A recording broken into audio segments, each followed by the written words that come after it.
Hello అండి, నేను మీ doctor కల్పన గించుపల్లి. ఈ రోజు మనము ఎర్లీ పీరియడ్స్ కి కారణాలు కనుక్కుందాం. మొట్టమొదటిది ఒబిసిటీ అంటే మనము అవసరానికి మించిన ఆహారం గనక పిల్లలకి పెడితే వాళ్ళు కొద్దిగా బొద్దుగా లావుగా తయారవుతారు. ఇలాంటి పిల్లలు నెలసరి వచ్చే అవకాశం ముందుంటుంది వీళ్ళకి. తర్వాత రెండోది, మనం అనుకుంటాము సన్నగా ఉండే పిల్లలకు కూడా వస్తుంది కదా అని మనకు అనుమానం వస్తుంది. ఇలాంటి పిల్లలకి స్ట్రెస్ ఉంటుంది, ఏదో ఒక స్ట్రెస్ ఇంట్లో ఉంటే వాళ్ళకి త్వరగా వచ్చే అవకాశాలు ఉంటుంది.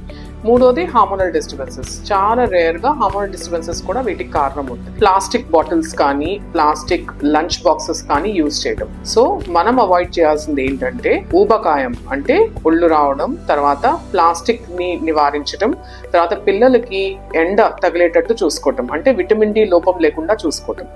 ఇవన్నీ గనక మనం పాటిస్తే పిల్లలకి ఎర్లీ పీరియడ్స్ ని అవాయిడ్ చేయొచ్చు. మార్పు గనక చాలా స్పష్టంగా కనిపించి తొందరగా పీరియడ్స్ వస్తాయని గనక మీకు అనిపిస్తే, ఇంకే కారణాలు లేకుండా మనకు గనక పీరియడ్స్ వస్తాయి పిల్లలకి అని మీకు అనిపిస్తే గనక ఒక ఎండోక్రైనాలజిస్ట్ ని కానీ ఒక గైనకాలజిస్ట్ ని కానీ సంప్రదించవచ్చు.